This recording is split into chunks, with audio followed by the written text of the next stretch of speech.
Okay, welcome to Rock Docs, a podcast about music documentaries. I am David Lizerbram. And I'm Andy Keatts. And today we're going to talk about Mavis, a 2015 film directed by Jessica Edwards. Before we get into that, first of all, we should say we're at Rock Docs Pod on social things.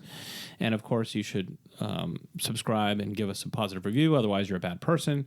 Interact with us. Interact with us. Yeah. Holler at us. Yeah. We've got some lively chit-chat happening. Right. Question. Yeah. Andy. Yeah. And this is just a yes or no, and then we'll move on. Okay. It's going to be a short segment. 2 questions. Yeah. Question number 1, is it biopic? How would you, like Bohemian Rhapsody? What's the genre there? It always seemed to me that it should be biopic, but it seems to me that most people say biopic. Okay. I'm a biopic kind of guy from way back. Yeah. Well known to be a biopic guy, just in terms of pronunciation. Right. Question number 2. Yeah. Are they good? I think no. Okay. I think generally speaking, they're not good. I don't like them. There are exceptions. We could go over a few, but for the most part, I think that they're not good. They're very skippable projects. Okay. Yeah, I'm not a big fan myself. Yeah. This is kind of a downer of a question, I guess. People often say... Well, we're very enthusiastic about Rock Docs. I feel like we are pretty effusive with our praise on this show in general. So yeah, people often ask us, because the concept of our show doesn't make sense, hey, are you going to do like Bohemian Rhapsody or whatever? Yeah. And I'm like, no, that's not the point of the show. And then they walk away because they're like, this person's weird. Yes. Yes. But yeah, I don't know. I mean, like, I think any genre of movie, like some of them are probably good and some of them are probably bad. Like that's true from, I mean, there's, like comedies, superhero movies, westerns, comedies, whatever, romance, you name it. Yeah. You've heard of genre movies. Some of them are good and some of them are bad, but there's definitely tendencies. Totally. There's things you can like and not like. That's cool. Yeah, well, I don't know. What's going on with the biopic and like what? I think for whatever reason that I think what I don't like about them is they all have a moment where they like have to. There's some well-known theme about a artist's life, or if there isn't a well-known theme, the director feels the need to invent one, and they all distill down into like one moment where like. Like young, this doesn't happen in Walk the Line to my understanding of it, but like, young Johnny is at school and the teacher's like, well, boy, that's why you better walk on down that line over there. And like, like a light bulb goes off over young Johnny's head, these like nods and winks that are hidden in them that are kind of just cringy to me. Okay. So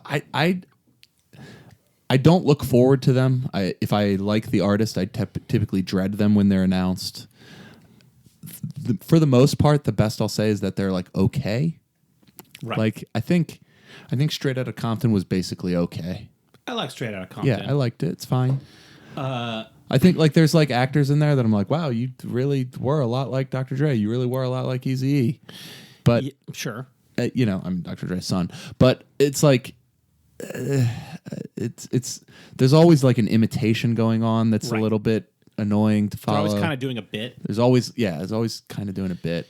So I don't know. Like I don't like Walk the Line. I don't like Ray. Ray's terrible. Yeah. I very casually. Ray's it's just terrible. bad. Ray is bad. I don't like that movie at all. I have a strong opinion about the best rock biopic. Okay. Selena. I think Selena is very good. I like that movie a lot. I haven't seen it, but wow. Cool. That's interesting. Yeah, sure. Maybe we should cover it on Rock Docs. It's clearly this is a difference between our age. When I grew up, anytime there was a substitute teacher in my Spanish class, we watched Selena. Oh, I see. Yeah, I was probably in college. Yeah. When that happened. So I've seen that movie like 100 times. Basically. Okay, sure. Yeah, we watched El Norte. Not quite as fabulous. Yeah, here's my take on biopics. Yes. I went to the movie theater and I saw Bohemian Rhapsody. Oh, that movie's very bad. I liked it, but at the very end of the movie, if you'll recall, what happens is the movie ends, there's like Live Aid, blah, blah, blah, and then during the credits, they're showing actual footage of Queen singing Right. "Don't Stop Me Now." And it's so much just better. one shot, and it's like a bazillion times better than So the entire exactly. 3-hour movie I just sat through. Yeah. And it's like, I think maybe I could that's just watch Queen. maybe that's the problem, is that like all of these people, by nature of being famous musicians, are already great performers. Right. So we need not recreate them in a visual performance medium. Yeah. You know? Yeah. Sure. And so I don't know, like The Doors, like I mean, I liked it at the time. I did like it but at the feel like time. I don't think almost any Oliver Stone And movies holds up. That's So, true. And I still think that is like the lasting image of Jim Morrison. I Yeah. think like people mostly think of what Jim Morrison looks like as Val Kilmer, not actually Jim Morrison. Right. Well, so like we can move on from this. I think we're of the same opinion that these movies are not that great. Martin Scorsese is making a Grateful Dead movie. Yeah. I love Martin Scorsese movies. Is he directing it or like He's producing? directing it. Oh, He's yeah. directing it. Okay, that's true. Martin Scorsese directs almost only good movies. And Jonah Hill is And Jonah Hill is going to play Jerry. which is inspired in a weird way. Yes, and it is, and I think actually brings I think he'll capture Jerry well. And I like Jonah Hill, but I do not want this movie to happen. I have no reason to believe that Martin Scorsese is ever going to make a bad movie, or that Jonah Hill, rushes into projects without thinking through them. And yet still I'm dreading this product. I don't want it to happen. I don't need it. It just doesn't need to be. I see. Yeah. Okay. Yeah. Yeah. I don't know. I think it'll probably end up being good, I guess, because it's these people and the subject's good, but I just I don't want it. I feel like I know what that movie's going to be. I feel like there's going to be a scene where Jonah Hill watches his dad drown, Yeah. and it's like cut to Mountain View, California. Are they Young gonna Jerry de-age yeah. Jonah Hill like 10 or whatever. Yeah, cut to young Jerry like walking down the street with a banjo. Right. Like some long-haired kid's like, Jerry, I've been asking you to give me lessons, man. Come on. He's like, Bobby, I told you when you get older or something. Who's that? Oh, that's just my friend Robert Hunter. Nudge, nudge, wink, wink. Yeah, Like, exactly. Look at the screen. Right. Oh, okay. Yeah, I feel like the movie will start with like still water, and then there's a ripple, and I'll just get up and walk out screaming out of the movie. Like, I'm done. No, I mean, it's not gonna be. I mean, I guess if I knew that this movie was like about the dead in the 80s, Yeah. I'd be like, that could be Oh, interesting, interesting. or weird. Yeah. But it's gonna be probably about like them in the San Francisco Bay Area folk scene, and they're all kind of learning together, and Movie starts in 74. We see the final notes of their last concert in 74. They get off stage and they're like, all right, guys, 1975, we're off. There is no Grateful Dead. Yeah, we may never come back. That's the movie. Right. And then it goes back. but then it goes back to the beginning, and then Yeah. So, yeah, I hear what you're saying. I just feel like, they all kind of touch on the same things. And, yeah, I mean, you could say that about any genre. Every superhero movie touches on the same thing. Every Western, every whatever. Yeah. But, like, you can't actually watch superheroes. Well, there's no superhero documentaries. Right. Yeah. Where are the superhero docs? There's people? no superhero docs. But... Like how many of the 5 best biopics make the top 100 list of rock docs? Oh, God, probably very few. I don't know. Any? I don't know. I mean, the Jerry Lee Lewis one I remember La enjoying Bamba? at the time. I like La Bamba. Sure. Yeah. Yeah. I liked Backbeat back in the day. Yeah. I There was a made-for-TV Temptations movie that I liked a lot back in the day. There was a made-for-TV Def Leppard movie on VH1, maybe in the late 90s. Mm-hmm. This is when Behind the Music was big, so they were like, let's do fictional versions of this. Right. But there wasn't big money for... VH1 used to have that segment, Movies That Rock. Yeah. It was great. So what happens is the drummer of Def Leppard famously got in a car accident and lost his arm, so he has one arm. And they kept him in the band. What? Just kidding. They kept him in the band. But in the movie, what happens is... They changed that part of the movie. They're like, the director's like, this is distracting. Let's just say he has 2 arms. In the movie, what happens is there's a car accident. He's in the hospital. Everybody's like, what are we going to do? And somebody's like, you got to learn how to play drums again. So then you see him like, I can't do it. And he like sits down at a stool and he has his one arm and he like tries to hit a drum and he falls off the stool. And then cut to, he hits one time and makes like an okay beat. Cut to, they're playing at Wembley Stadium for 100,000 people. Like, it all happens in 3. It's the fastest montage of all time. And I saw this movie on VH1 like in 25 years ago. Yeah. And I remember it. Yeah. That's true. So there you go. Yeah. So there is some That's value. true. But other than that, the whole genre doesn't have to exist. Yeah, I have a real keen memory. The Temptations film was shown in like, it was like back when movies of the week, TV movies would be shown over multiple nights. Sure. It was an event. Yeah. The last scene of the first night was David Ruffin breaking form, and instead of saying, "We are the Temptations," saying, "I'm David Ruffin, and these are the Temptations." Cut to. And I was like, oh, what's going to happen? What is going to happen now? There you go. Okay. Well, send us your hate mail if you like biopics or start your own GD podcast or whatever. Let's talk about something positive that we love. I'm just going to go out and say, Mavis. Okay, so Mavis is... there's a couple things to say about Mavis just to start. Number one, it's about Mavis Staples. Yes. She's great. Number two, it's the third documentary that we're reviewing that has an exclamation point in its title. It is. You got Dig. Yes. You got Hype. And you now got you've got Mavis. Mavis. And that is a triple bill. Yeah. You'll have a good night watching those 3 movies. It might get loud. No exclamation point. No. In fact, needed a question mark. Probably. Yeah. For several reasons. Right. Okay. So Mavis, this is your, would you say a fairly standard by the books? Very 80 minutes in and out? 80 minutes in and out. Her whole life starts with her. I mean, there's no like tragic period really. Like even in the 80s when she like stops being a very famous person, they don't treat that as like this somber time that she had to like sludge through. No, there's no descent into drugs or anything bad. Or even just like, I couldn't believe that the industry didn't care about us. That seemed to have been the case in the 80s, but she's quite upbeat about it. She doesn't seem to bother her at all. No, basically nothing seems to bother Mavis Staples. Yeah, She is like as charming a human being as we've encountered in the Rock Doc cinematic universe. Yeah, I mean, so yeah, just real brief thumbnail sketch. Mavis Staples is born in Chicago. She's now about 80. When the movie was made, she's 72. Like 70. Yeah, something like that. So yeah, 24. so doing some quick math, she's born in 1940. Yeah, 40s. She's got war baby. All these like boomer rock stars. Yeah. Were all war babies. None of them were actually boomers. This is like a recurring That's true.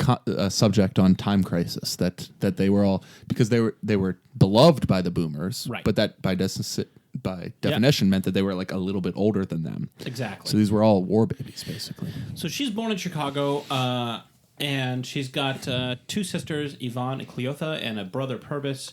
Her father, Pop Staples, Roebuck Pop Staples, grew up on a farm in Mississippi, am I right? Mm-hmm. Picking cotton and basically struggling. They moved to Chicago. New Howlin' Wolf. Yeah, New Howlin' Wolf. Yeah. And was it... Who else did he play with? Oh, Charlie Patton. Like OG blues dudes. Yes. Learned to play guitar from those as guys. down and dirty blues as it gets. Learned to play guitar from those guys. Moved up to Chicago. Had these 4 kids. Hardcore church-going family. Surrounded by musicians. Yeah. Like tons of musicians lived on the block. Curtis Mayfield, Sam Cooke. Yeah. Superstars. Yeah. All kind of grew up together. All lived in the 30s. Yeah. The streets grid of Chicago.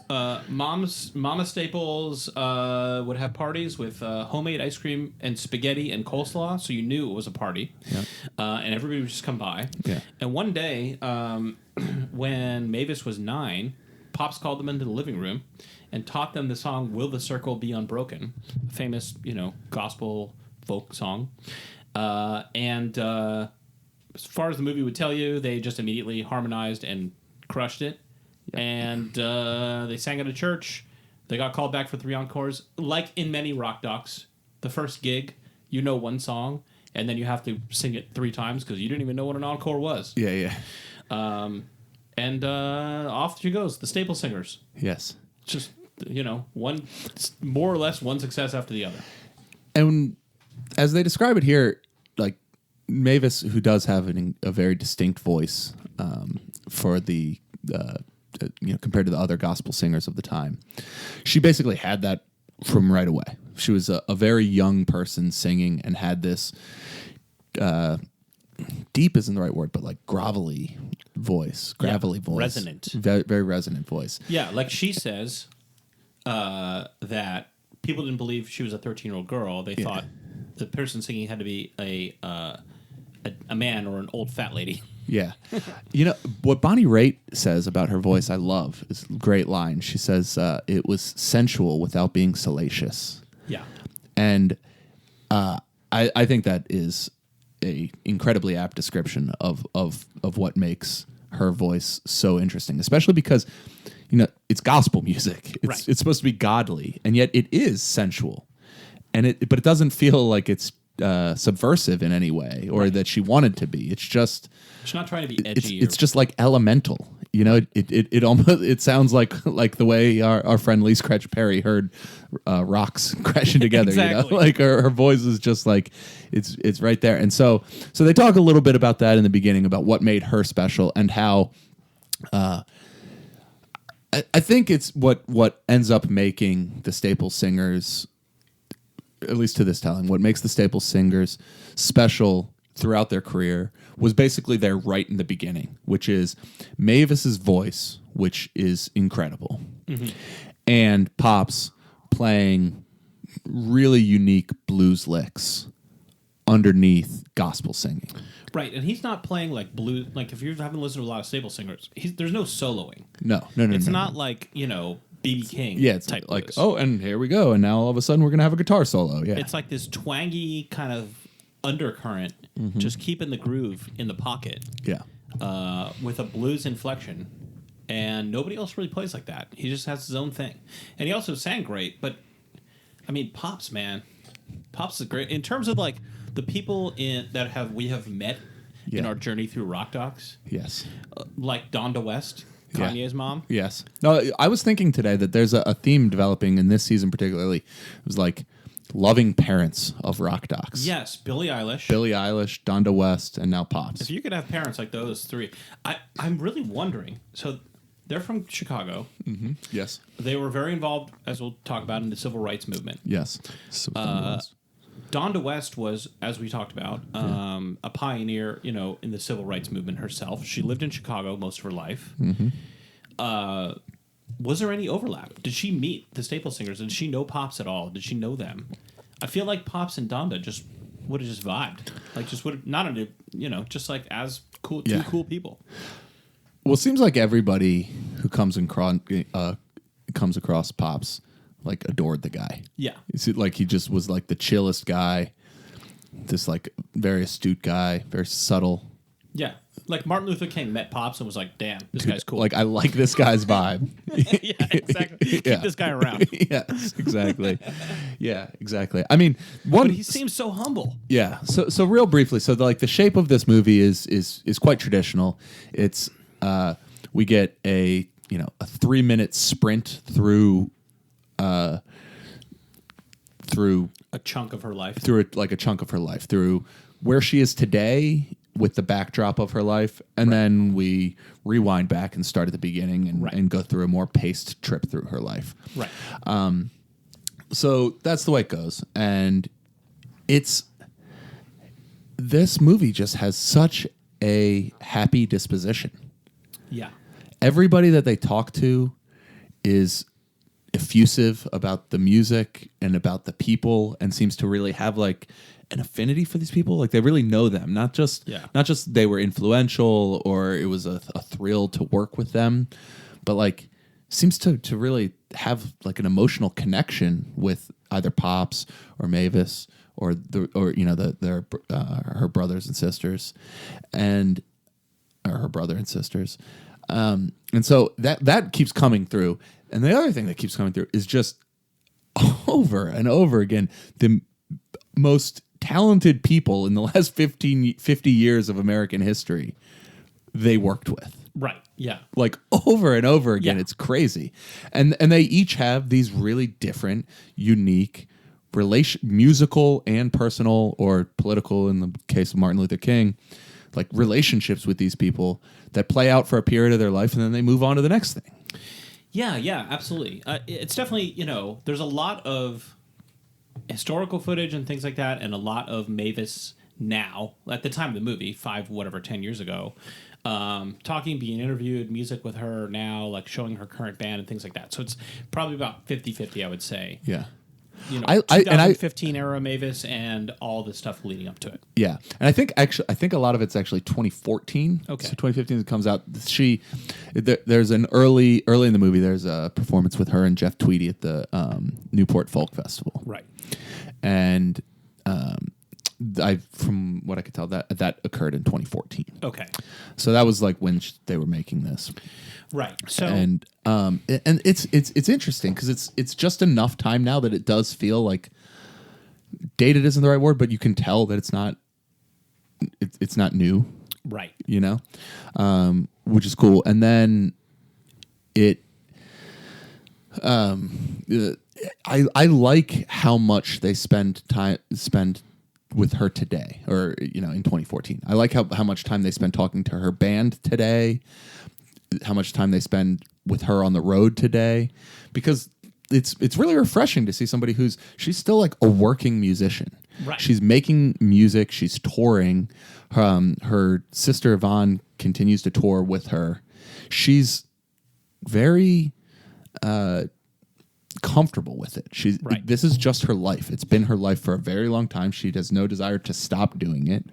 Right. She's inspired. She's getting a lot out of it. 60 years. Yeah, she's been on the road for 60 years. They talk about the biographer who does a lot of heavy lifting in this movie. Greg Keatts. Yeah, Greg. Yeah, the famous Staples. Chicago. Yeah, music writer, book writer, etc. Yeah, and so I guess he must have written a biography on the Staples Singers. Yeah, so he does a lot of heavy lifting in terms of like that stuff that might otherwise be pieced together by like multiple talking heads. Yeah, it's like he's kind of speaking the narrative of their life. Yeah, and he like 10 or 15 years ago wrote a book about Wilco. That was pretty good. Oh, that's interesting. Learning How to Die, I think. Yeah. And so I'm assuming that there is some connection there. Like either Jeff Tweedy introduced him to Mavis Staples, or there was some. Yeah. They all tie together there. Right. Yeah. So Jeff Tweedy is a recurring character in this movie. Yes. Yeah. He's there in the very beginning, and it's kind of like a little bit of a breadcrumb. When he introduces her at this festival, he says, "I'd like to introduce you to somebody I love more than anyone in the world, or any woman in the world, except my wife, Mavis Staples." And if you don't know that he goes on to have a musical relationship with her, it's like, really, is that a little overstated? Maybe, right. But then they do this fully formed story later about how he not only produced 2 of her records, but he took this record that Pops made late in his life that she was helping him make, that they weren't really capable of finishing. She gave them everything that they had pulled together, all the masters, and he made a Pops record for them. Yeah, posthumous, like after Pops was gone. Yeah. So we can get to that later, but yeah. No, I mean, there's no bad guys in this movie. No. Nobody really comes off bad. No. But I like that decision that the movie made of just like, we're just going to tell a very happy story about a happy woman. Yeah. She lived a life that she's very proud of and satisfied with. She continues to perform in ways that that are very satisfying and to her. And there's no need to like lay cynicism on top of it or to like drag tragedy into it in any way. Yeah, I mean, her various brothers and sisters were in and out of the band. Mm-hmm. They don't really talk about why that was. Right. There probably was some. I mean, come on, you're talking about a family of 5 talented people, whatever, like in and out of a big band over 60 years. Like there had to be some drama, but it's not even alluded to, and it's not really missed. Yeah. I mean, they talk about how Yvonne, who stays with her all the way. I mean, Yvonne's now passed, but through the movie, is like completely stuck like glue. But she never wanted to be a star. She wanted to be the person back, behind the scenes, doing the books. Yeah. Doing the business side of the things and singing backup. And she's in this movie a lot. Yeah. And barely speaks. Right. And she's not looking. She's not looking for the camera. She's just sitting next to Mavis while Mavis talks. Yeah. Yeah. And it seems like that's been her whole life. Yeah. There are certainly things that happen. Obviously, they talked briefly about how she was married in 1964. Yeah. She thought about having kids. She wanted to have kids, but it was either something was going on with the record or some craziness with the husband. Yeah. And shortly thereafter, they got divorced. Never spoken of again. There's other than a brief smooching session with Bob Dylan. Which is smooching is the word that she uses. Which is so charming. Which is the best. Yes. In the 60s, there's no other discussion of any love life. Yeah. Or, like I said, drugs, booze. Like, this is a church-going woman. She's not into that. And, but she seems all right with it all. Yeah, Bonnie Raitt says at one point, like, that she's talked to Mavis about it, like... Not having kids and not having a family. They just couldn't do it. They made other decisions with their lives. It doesn't seem... It's not like regret is the right word, or there's no like haughtiness about it. It's just like that is not what we did with our lives. Yeah, it's like we love being ants. We love being ants. Yeah, exactly. It's all right. So what else jumps out at you? Well, so one thing I would say, we can go through some other stuff, but like this will sound maybe like a criticism, and I don't mean it as one. This is not an ambitious film. There's not any like Summer of Soul we talked about. Like Questlove felt this like moral clarity that it was incumbent upon him to correct the history about to like introduce the story of this festival to correct the history. Right. Get Back. It's like this like moment, right? There's like this technical wizardry happening, and there's this story behind the footage. Sure. Genius has this like story behind the footage, right? Right. Even just like scope, like Long Strange Trip is 5 hours about the Grateful Dead. There's a lot happening. Yeah, Long Strange Trip is like an epic about the Grateful Dead, right? Yeah. This is like a breezy 80 minutes. It's just like we're just gonna make a really delightful 80-minute picture. That we have no novel angles here. We're not trying. This isn't a slate pitch. We're not trying to, flip everything you thought you knew about Mavis Staples. There's no behind the music section. Right. It's just a like the appeal, the selling pitch is like Mavis Staple made incredible music, and she's an incredibly charming woman. We're going to spend 80 minutes on that. Yeah. That's the topic of this movie. And I think it's great. I think like limiting the scope and having that clarity about what you want to do and the fact and just choosing a simple approach is the right decision. And it's a decision that people probably should do more often. Because I think often probably directors, that's what they actually want to do, but they feel like that's not enough. Right. Or they feel like they should be doing more.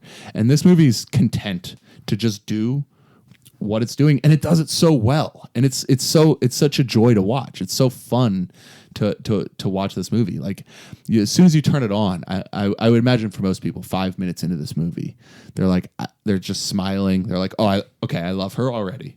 I can't wait to see what else I'm about to learn about her. So what I read was that Jessica Edwards, the director, she had basically directed one short documentary prior to this. In 2013, she went and saw a Mavis Staples show, and she's like, in Brooklyn or something? Yeah, I got to do a documentary about this woman. Yeah. 2014, she makes the documentary. 2015, it comes out. Like, just, you know what I mean? Like, just kind of do it. Right. Like, she just somehow made that happen in a very short period of time, and just banged it out. And the vibe that she must have had watching that show and experiencing this, and maybe talking to Mavis, comes through. Like she captured it. Yeah, It's like a song. It's just like that's how long it's supposed to be. Yeah. You got it. You got the vibe. Nailed it. That was exactly the sense I got. Was like when I heard that she had this experience when she saw Mavis Staples in concert and decided she wanted to make a movie. I was like, oh, well, if that's the way you came about this project, it's no surprise that this is the movie that you made, because this has the full experience of like being swept off your feet unexpectedly at a concert. You know, like have you ever had that experience where you go see a concert, you weren't expecting much out of it, and it was just so great, you walk out of there like buzzing. Yeah. You know? And I think that like that's frankly the vibe of this film. It, like if that's what inspired her and that's what she was going for, success. And props because like I mean, you and I go to a lot of concerts both. Yeah. Small clubs, big stadiums, everything in between. Mm-hmm. The idea of going to a concert like that and then walking out with that buzz and being like, I need to make a documentary about this. And 2 years later, it's like, you know, it's like out in the world. It's on HBO. And like that seems impossible. Yeah. It wouldn't occur to me. Yes. And I have a podcast about rock dogs. Yeah. So, you know, when you say it's not ambitious, that's not a slam on her.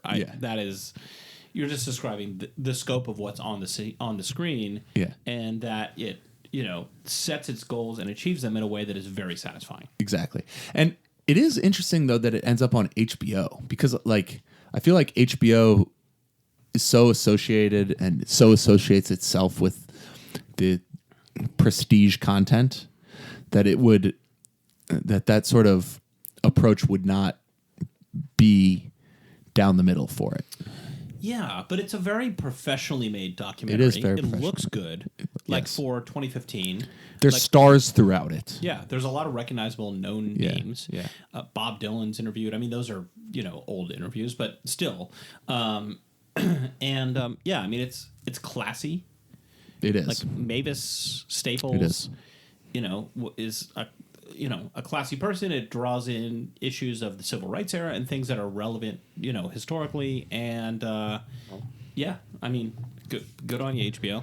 All right. So here's something that might set us up for a couple discussion points. A couple episodes ago, we watched Once We're Brothers. Yes. And so there's a direct tie-in to Once We're Brothers that we can get to. But in the meantime, I think that we have a thematic tie-in. You had a trenchant observation about Once We're Brothers that ended up driving a lot of our discussion of that, which is that the movie had like no anecdotes. There were no stories told about life on the road, right? There was like no amusing tales, no clever observations in retrospect. It lacked specificity. It lacked specificity. This is the antithesis of that. This movie has like an amusing anecdote, a very funny story that's carefully realized in particular, like every 3.5 minutes. Okay. It's fantastic, right? I think so. Yeah. Do you not think so?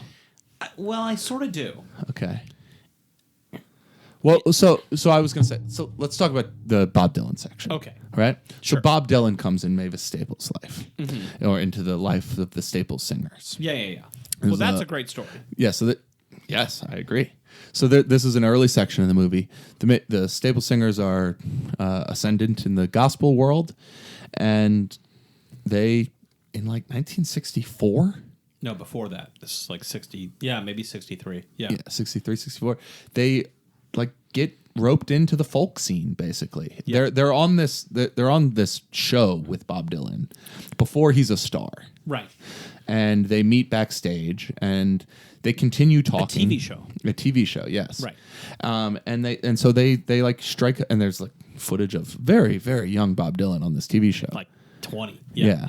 And come to learn that he liked them a lot. Oh yeah. And the song that he liked a lot, Can't Sit Down, Yeah. I think it's called, is like so obvious to me why Bob Dylan would love that song. Yeah. Like as soon as you hear it, it's like it sounds like some of the stuff he was doing in the late 70s. Yeah. So he loves it, and he strikes up a friendship with Pops. So first Pop, what Mavis says is that Pops listens to Blowing in the Wind. Yeah, which is great. Is like gathers his family around, is like, hey, listen, like this is what we're talking about here. Yeah. Like this is folk music. Like they didn't know anything about folk music. Yeah. But Like, they only knew gospel music. All they knew was the church. And he's like, this is exactly the vibe we're on. We should start writing these kind of songs. And they just go off and do. And they're great. And they're great right away. Yeah. Just bam. Grand slam right away. Right. But yeah, so Bob Dylan. And he certainly picks up the political message of "Blowing in the Wind" right away. Which it's not like it was especially subtle, but right. Mavis is like, yeah, that was like about my dad. Like, how many roads must a man walk down? She's like, yeah, my dad when he was in Mississippi, when he saw a white man walking down the road, he had to cross the other side of the street. It's literally about him. Yes. Yes. And there's historical interview footage of Bob Dylan talking about the Staple Singers, which is like, you don't get a lot of footage of Bob Dylan talking about filmed footage of Bob Dylan praising people and talking about them. Yeah, and he says when he first heard "Can't Sit Down," I couldn't sleep for 2 weeks after I heard that, which is just like Bob being Bob. Sit Down Servant. That's the name of the song. Yes, "Sit Down Servant" is okay. That's the name of the song. The chorus is "Can't Sit Down." Yeah. So just got to heaven and I can't sit down. He and again, like, no surprise to anybody who's familiar with Bob Dylan's career that he's going to gravitate towards this sort of gospel music. Yeah, sure. This like up-tempo gospel music. He tends to write a little bit of that. So he loves that song. He says, I couldn't sleep for 2 weeks after I heard it. And then he like strikes up a pen pal romance with Mavis Staples. They're writing letters to each other. He tells Pops, like, I want to marry Mavis. Pops tells her, go talk to Mavis. Why are you talking to me? and then Mavis, it is so charming. Like, I mean, props to Pops again. Here's his white boy from Minnesota. And he's apparently just incredibly chill about it. Yeah. He's like, great. Go talk to her. Go talk to her. It's not me. Yeah, exactly. The church man, too. Yeah. And Mavis is maybe 20 at the time. So they're both probably about the same age. Yes. Bob's 80. He's going to be 81 shortly. Yeah, they must have been almost exactly the same age, right? Right. And so they strike up a pen pal relationship. She says, we even... She like blushes, looks off camera for a second. So we might have even smooched once or twice. Yeah, exactly. So good. Oh, it's so good. Yeah, but that's like, in the canon. That's in the Rock Docs moment canon. Oh my God, it's so good. Mavis revealing her clandestine smooch with Bob Dylan. Yeah. And but he apparently really did in fact want to marry her and finally convince her that. And she's like, I wasn't into that. I wasn't into flirting. I wasn't into that. Now, a year later, she gets married, and it doesn't go well. Right. But, that's the times. But, yeah, it's that segment on its own is worth the price of admission, right? Like, pay for HBO for that. It is so good. Yeah. So then, I'm skipping over a lot here, but, like, to make my point about there being a lot of charming, amusing, revealing anecdotes. She talks about, in the 80s, after her, career as like one of the biggest superstars in American music has waned. Yeah. And the Staple Singers are playing, very small gigs. Yeah. But state fairs or whatever, that kind of thing. Yeah, that type of thing. She gets a phone call from Prince, who wants to work with her. Yeah. Well, no, her dad does. Her dad gets a phone call from Prince, and he's like, and she doesn't know who he is. Or she thought he was talking about a prince. A prince. She's like what prince? What prince? Yeah. And she's like, the man they call Purple. Yeah. Right. I mean, come on. These are great stories. Mm-hmm. And so then she goes and they make some music together. Wait, there's footage of them in the studio. And Prince is like talking to her and like trying to give her like scene setting, mood setting. Like, think about what we're doing here. Think about why we're doing this. Think about all that stuff. If we're talking about things that you don't see, we don't see. Number one is Prince talking, and number two, if we're talking about things that like you watch a rock doc, you catch 45 seconds of something, and you're like, please show me this uncut entire footage. I will sit there and watch the whole thing. Yes, Prince and Mavis Staples, like in 1987, just hanging out in the studio, making tunes together.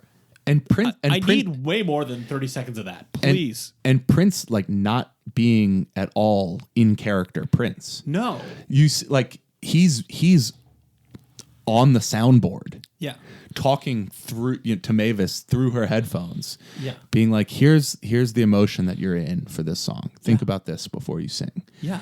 And she starts, and so then she sings, and then she tells a story now saying, Imagine putting on those headphones and getting ready to sing and hearing Prince music come through.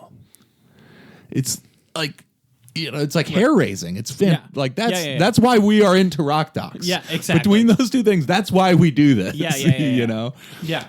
I totally agree. Okay. However, I will say, if I was going to, if I was the editor of this movie or something, yeah, and far be it from me, but Jessica Edwards said to me, "What do you think here? What do we got here?" The only thing I would say is, like, if you wanted to keep the 80-minute-ish running time, I probably would lose a little bit of the contemporary footage of Mavis performing. Yeah. Because there's a lot of contemporary footage of her performing. And a lot of it isn't great. Yeah. She has a lot of energy. She does. But, and this is, again, not a slam on her, but when she was not just young, but for the first 40 years of her career, she had an incredible vocal instrument. Yeah. That is just totally unique and beautiful and totally compelling.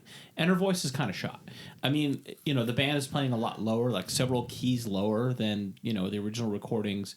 And, her voice is pretty gravelly and rough. And I listen to 22 bootlegs of Bob Dylan. So far from me and Tom Waits and stuff like that, Captain Beefheart, I'm not opposed to listening to a rough voice. But when you see Mavis singing in 2015, 2014, and then you see a cut of Mavis singing in 1972, it's just a different instrument.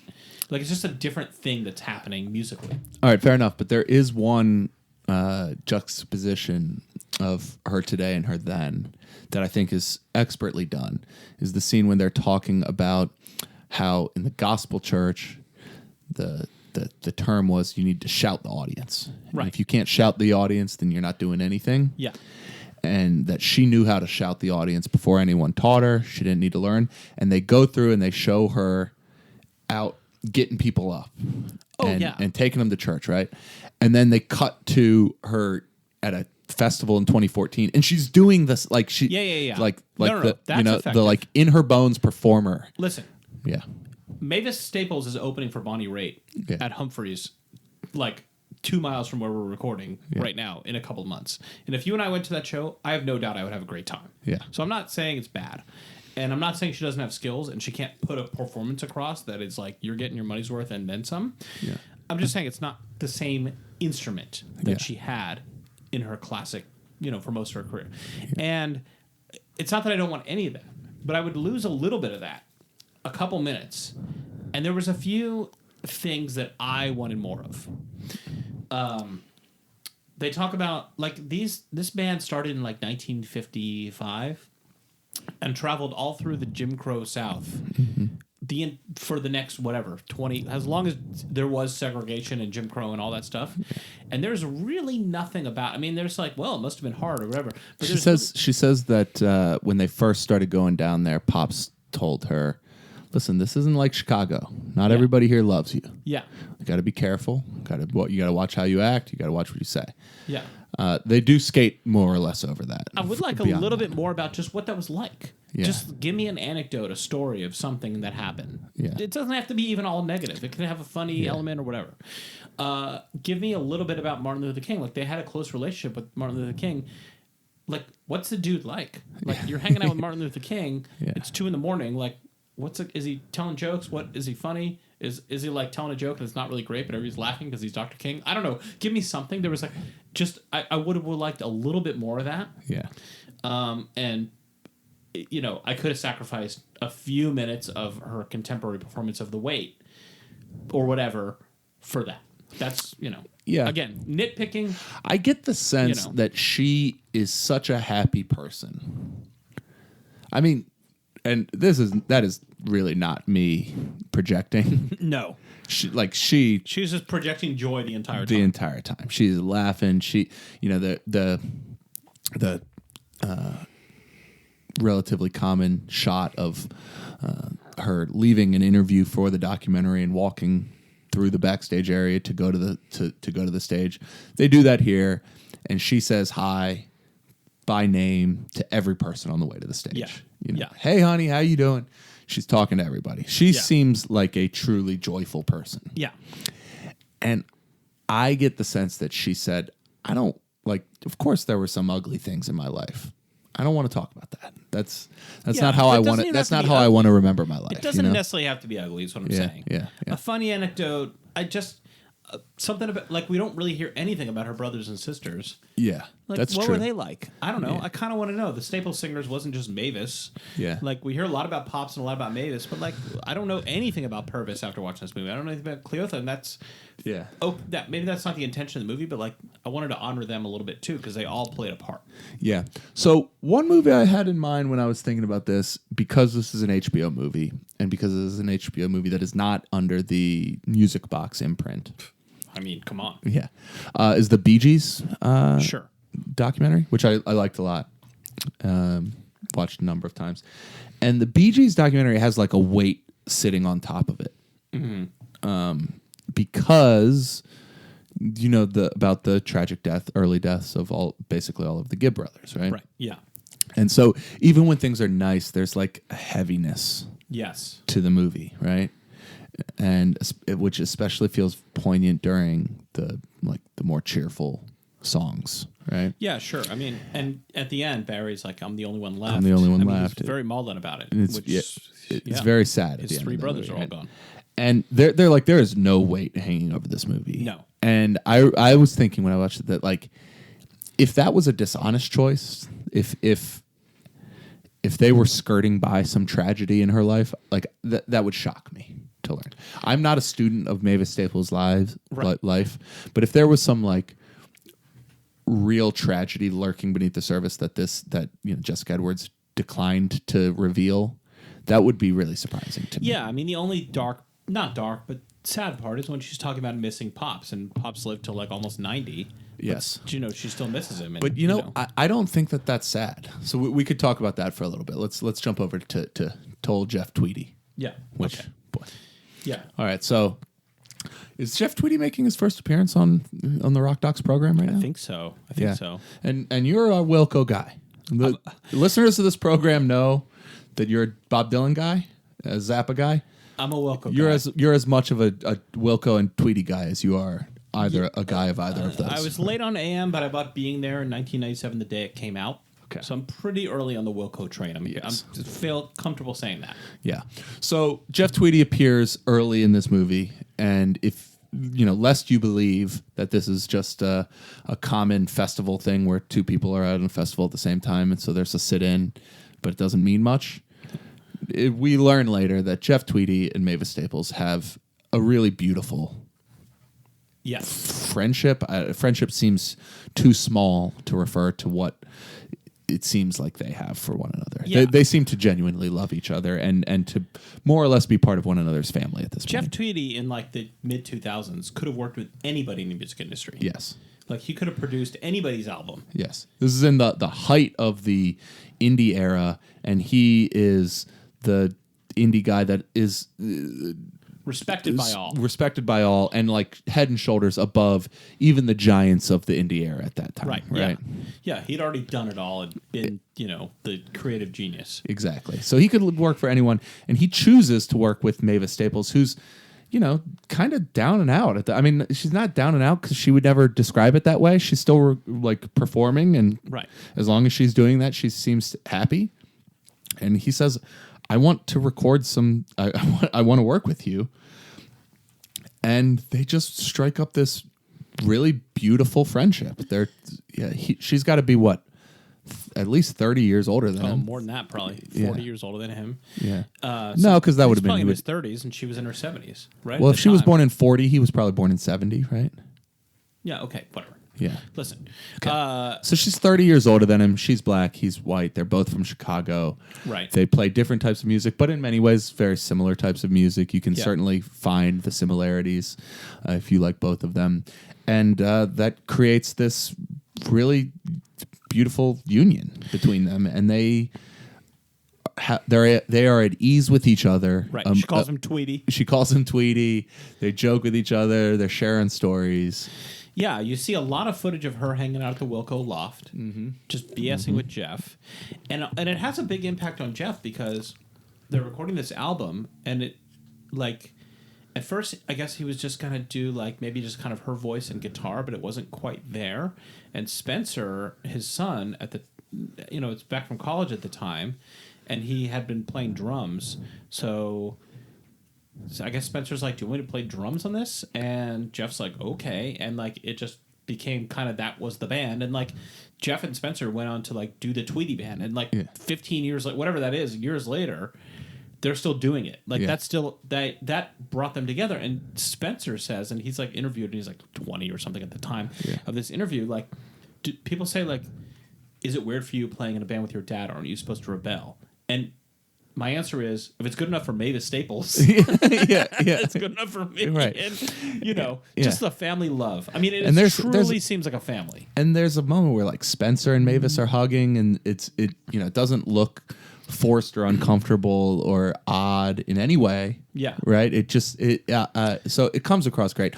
But the moment that really brings it all together is she tells a story about. Basically, it sounds like she's saying like she's just not a producer. That was not really ever what she did. Yeah. And she always had pops. She always had pops, and pops, they were trying to get one album done before the end of his life. And they played him what they had, and he said, "Don't ever lose this."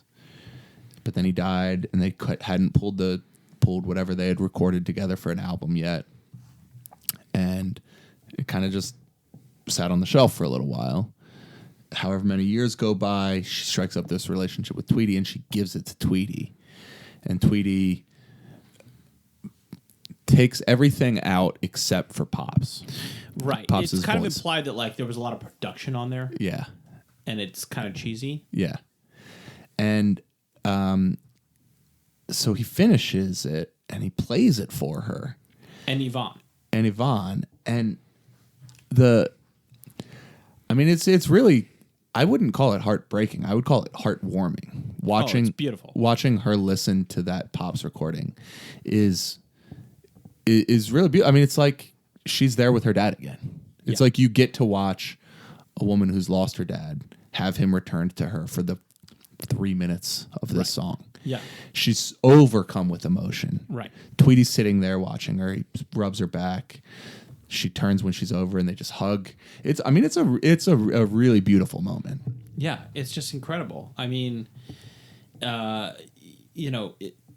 Jeff seems maybe a little bit awkward, like being on camera while Mavis is just crying. But Jeff Tweedy's an awkward guy. Yeah, it's just, I don't mean that in a bad way. It's just a really real moment where these people that clearly care about each other are there. And she basically says, like, Jeff, you're like my version of Pops. You know what I mean? Like, she basically says, like, you're like my father in a way. Even though she's way older than him. Yeah. That he's the guitar player, he's the musician, he's the songwriter, kind of putting it together and giving her the place, the kind of opportunity to show what she's got and her talent and let it shine. And she wins a Grammy. You see her winning a Grammy. Yeah. And she just gives it. She'd won, I guess, like a Lifetime Achievement Grammy before that, but this, I think, was her first competitive Grammy that she just won in a category.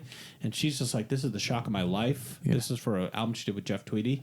And let me recommend something for you, Andy and listeners. Yeah. First of all, do you know who inducted the Staple Singers into the Rock and Roll Hall of Fame? Is it Jeff Tweedy? It is not. This is before Jeff Tweedy. Thank goodness. Okay.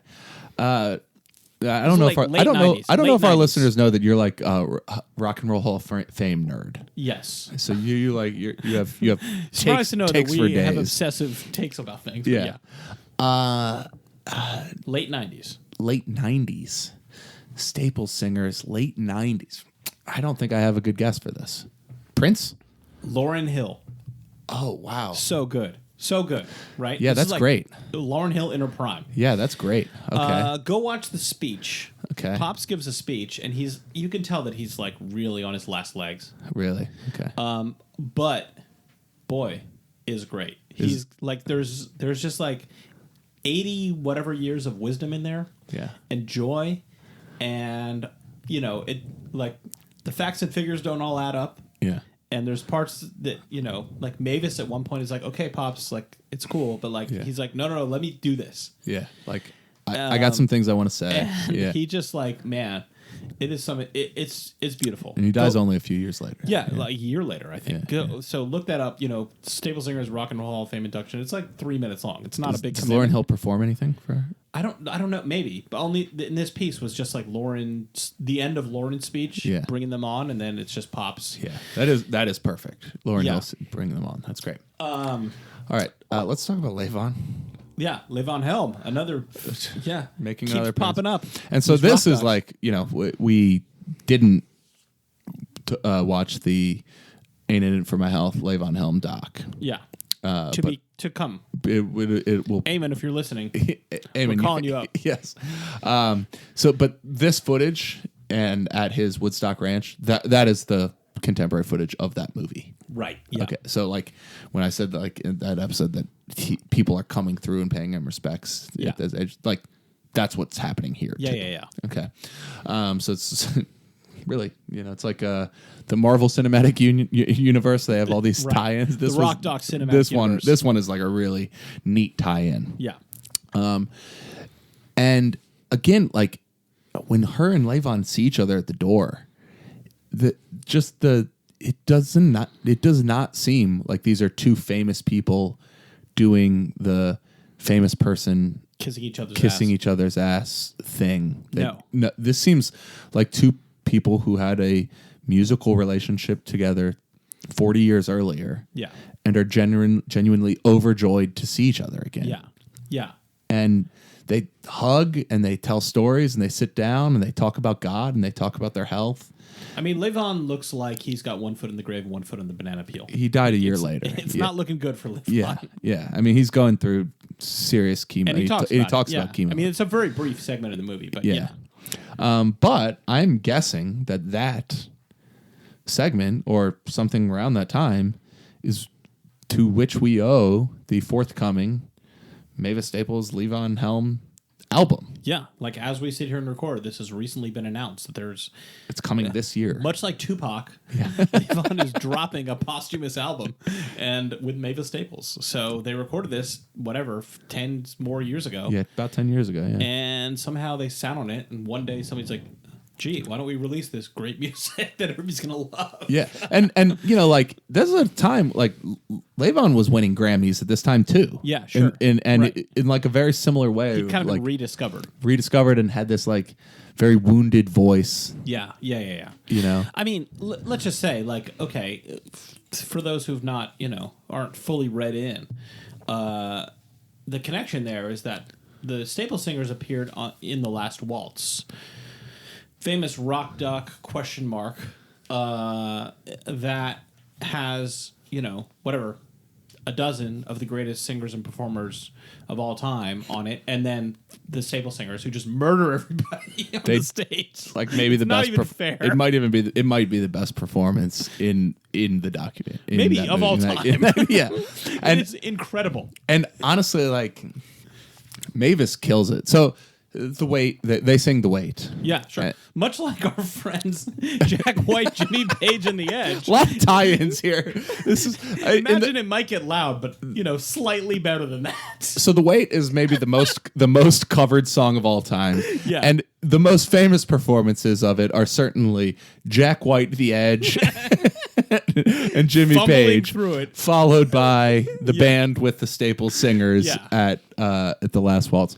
But so like, in my opinion, the part of that performance that stands out most is Pops. Oh, well, Pops is great. Like, I think Mavis is the thing that makes the Staples Singers huge rock legends. Yeah. And it's like a cool hipster thing to be like, yeah, but Pops, like, you ever really listen to those guitar licks? Yeah, but he's great. But in that Last Waltz, his singing is so good. It's so good. It's so smooth and buttery, and I just love it. But imagine you're doing a concert where it's like the band, which is like 3 incredible singers, and then you got Van Morrison and Bob Dylan and Neil Young, and you name it, Joni Mitchell, and then you just roll up and just wipe them all off the stage because they're just better. Okay, so that's the connection. And they go through the last waltz in this movie as well. Yeah, sure. Yeah. Right. Well, okay. So the Levon Helm stuff, you know, just another... Which is like almost a prequel to this new album we're getting this year. And I bet you we're going to see some more footage with that. I bet you there will be some hype footage. I bet they're calling Jessica Edwards and being like, "Yo, yeah, what do you got?" yeah, seriously. I'm looking forward to it. So, I mean, like these musical relationships she has with like Prince, Bob Dylan, Levon Helm, and Jeff Tweedy. Yeah, like. That's just scratching the surface. You could do worse, man. Yeah. And those are all like serious relationships she had over, you know, Dylan in the 60s, Levon in the 70s, Prince in the 80s, and Tweedy again, in the 2000s. This is, again, kind of a nitpick, but the whole gospel era, which is like their foundation in the first, 15 years of their career. Yeah. And they still continue to sing gospel and perform in that context forever. Yeah. It's almost like elided. Like, I don't know anything about anybody they played with or who they sang with or what kind of tours they were on. I would love to know more about that. Yeah, that's true. They're almost more interested in telling how quickly they redefined gospel to be more than the traditional gospel that they started in, and that how quickly they melded it with folk, and how quickly they then molded it with soul. Yeah. And elevated it and became chart toppers. Yeah. You know? Okay, so I got a couple of things to say. So in the grand scheme of Rock Doc's talking heads who are in there and have something to say but don't really deliver the goods, I'm going to put Chuck D in there. Chuck D shows up in this movie a few times, and I mean, Chuck D is an incredible performer. Yes. Right? And I'm watching this and I'm like, how is this the same guy that's saying Bring the Noise? Like, come on. Like, it's just not a lot of energy. Doesn't come to life. He gets sort of... Doesn't jump off the screen. No, he doesn't. He seems to have had a kind of typical, very pedestrian relationship with the Staple Singers. Yeah. Which, I mean, I'm sure he's listened to the Staple Singers 6 million times more than I have in my life. Sure. But, like... You know, most he's bringing to it is like everybody in our houses were filled with music. Yeah. And like everybody's household has a soundtrack of their house. And like the Staple Singers, there's like 3 songs for the Staple Singers that were in the soundtrack of my house. Right. That's not a bad take. That's okay. But like that is the most interesting thing he says in this movie. Right. And it's kind of just like another talking headline. Yeah. Yeah. It's the flip side of that is Marty Stewart. That guy, yeah. So what do you know about that guy? Marty Stewart, he is great. He is really great. Yes. I mean, I've seen Marty Stewart play in concert. And let me tell you, if you can ever do that, you're having a good night. Seems like him and Pops were like really good friends. Yeah, Marty Stewart is a kind of semi-famous. I mean, famous in the world of country bluegrass, like traditional country type music, guitar player. He's a guy that if you ever see a picture of him, you'll be like, oh, that guy with the hair. Yeah, he has a very famous look. Yeah. With this kind of, I don't even know, pompadour type hair that's gone gray a long time ago. He is kind of a raconteur and storyteller. Somehow he had this connection that's never really explained with them. But like you see him kind of going through like a vault of Pops's old clothes and jewelry. So like clearly a close connection. I don't know. Have you watched the Ken Burns country music? I have. 27-part thing. So one of the... Should we just do one season that's just that? I mean, it's great. But one of the standout things in that is Marty Stewart telling this story about how when he was a kid, his parents took him to this concert to see this country singer, Connie Smith, who's like 20 years older than him. Like, she was a professional singer. He was a little kid. And he said, I'm going to marry that girl. And listener, he did. And they're still married to this day. That's good. And, I mean, the guy's just got a million stories. But yeah, he jumps off the screen. Chuck D did not bring the noise. Yeah, I'm sorry, buddy. Yeah. Did you write that earlier? I just thought of it. So thank you. He didn't bring the noise. All right.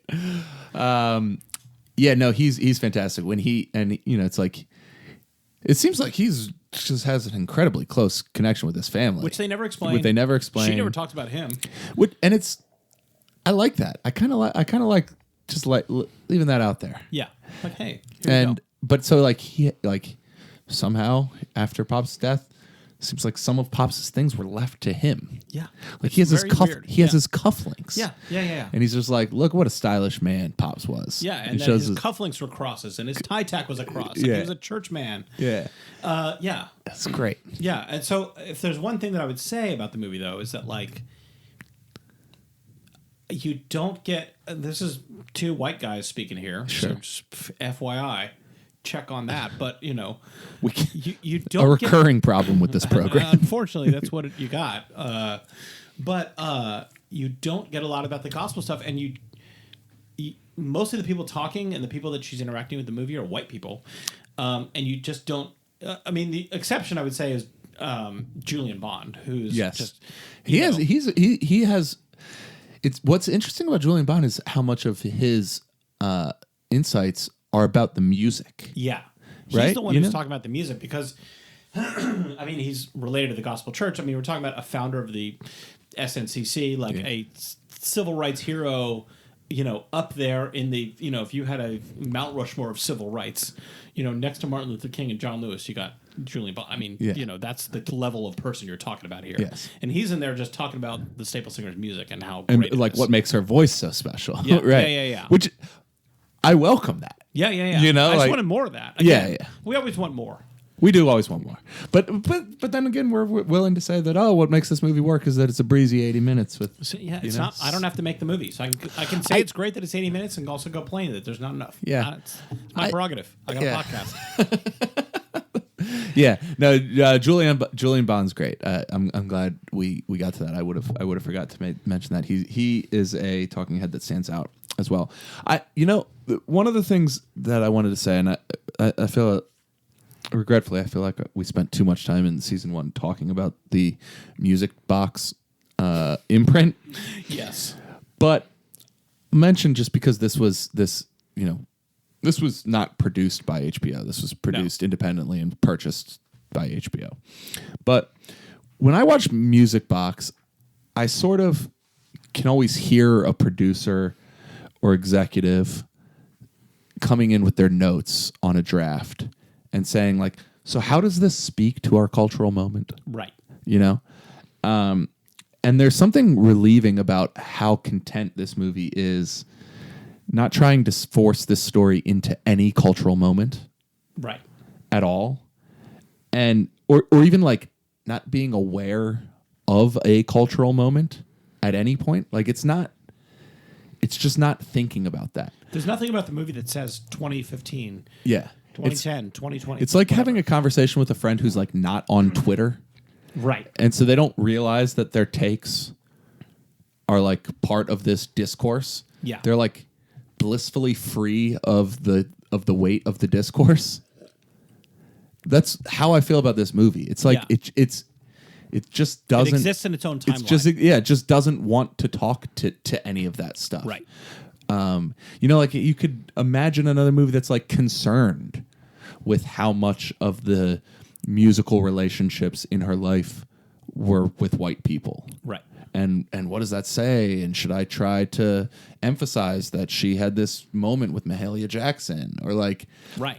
Should I try to like retcon things to preempt something that somebody's going to say or somebody's going to think? They're not anticipating any They negative. it's confidently unconcerned with that. I love that. Yeah. That's a good point. Yeah. As we get to the end here, I'm going to tell you my favorite little sequence from this movie. It's not something we've discussed yet? Which is something we've not discussed at all. That is...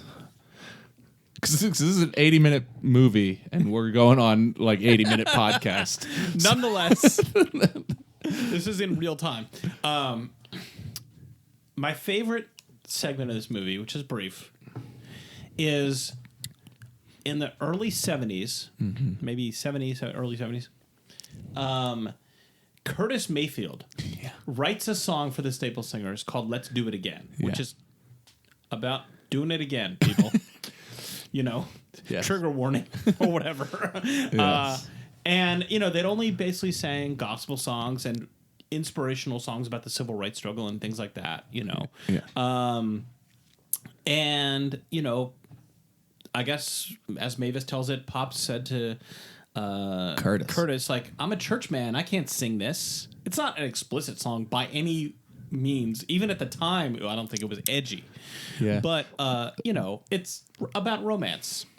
And he's standing there singing with his 3 daughters, Pops. Mm-hmm. And Curtis says, the Lord won't mind.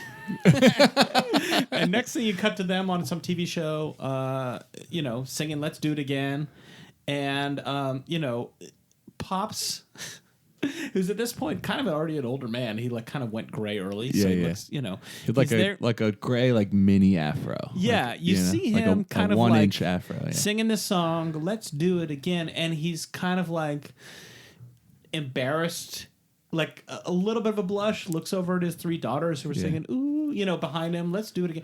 And, it is so charming and so sweet. And, I mean, I just want to say, I'm not a religious person, so don't take it from me. Yeah. Don't take your spiritual advice from me. Yeah. But if it's 1970 and Curtis Mayfield comes to you and says, I wrote a song for you, that's a sign from above. I'm just here to say, if you're looking for a sign, that's it. You're not getting a better sign than that. Well, so this is not one of my favorite moments, but it is another very charming moment, and I think is a revealing moment about how Mavis Staples is, or at least how I understand it to be based on this movie. I think it's in the 80s, maybe it's in the 90s. It's certainly after the height of her career.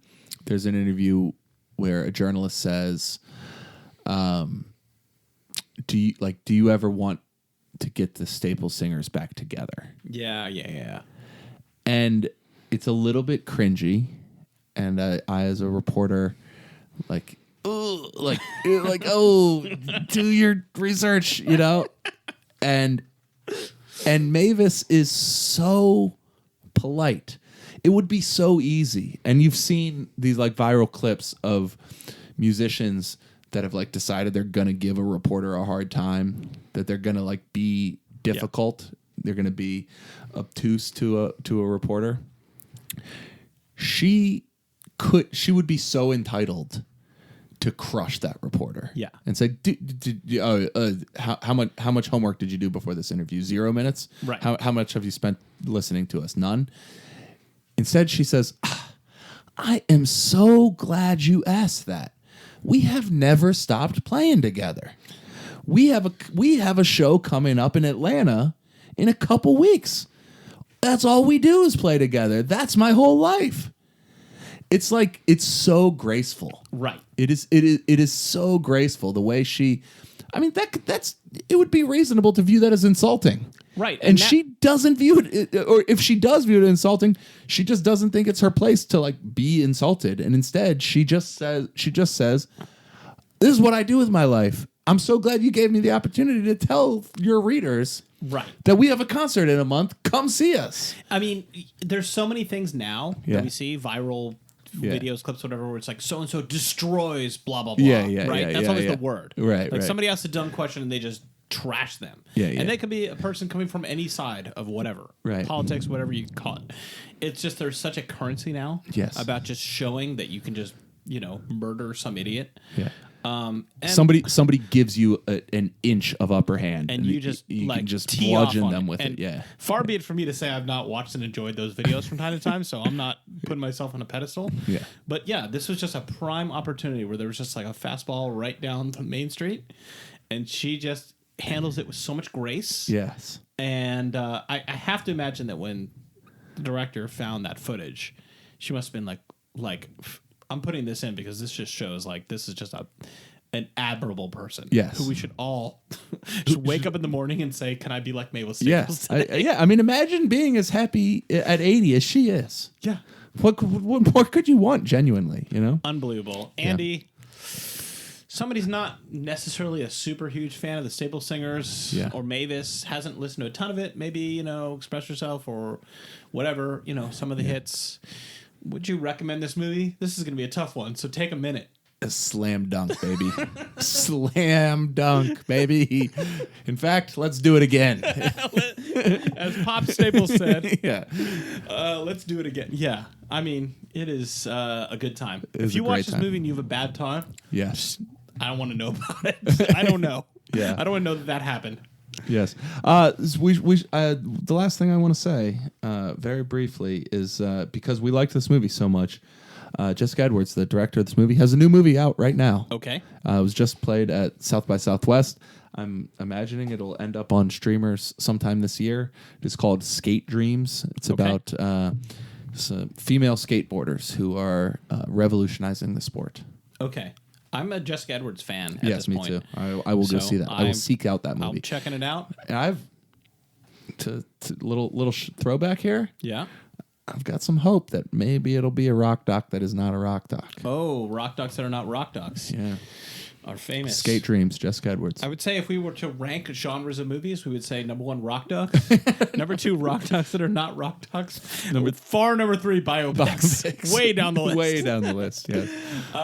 Okay, so this is next week is our season finale. Mm-hmm. We will be discussing a movie called, Andy?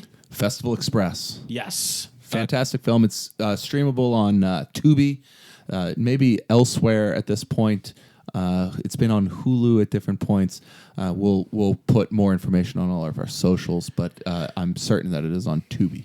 And I'm here to tell you right now, I have actually never seen this movie. So between now and the time we record the next episode, I guess I gotta see it. Well, you loathed our season finale last year, so we can only hope to be so lucky for I'm for here to season tell you right 2. now, I will like it much better than the Fish movie that we watched last year that will go unspoken of. It's a great episode of Rock Docs. Not necessarily a great Rock Docs.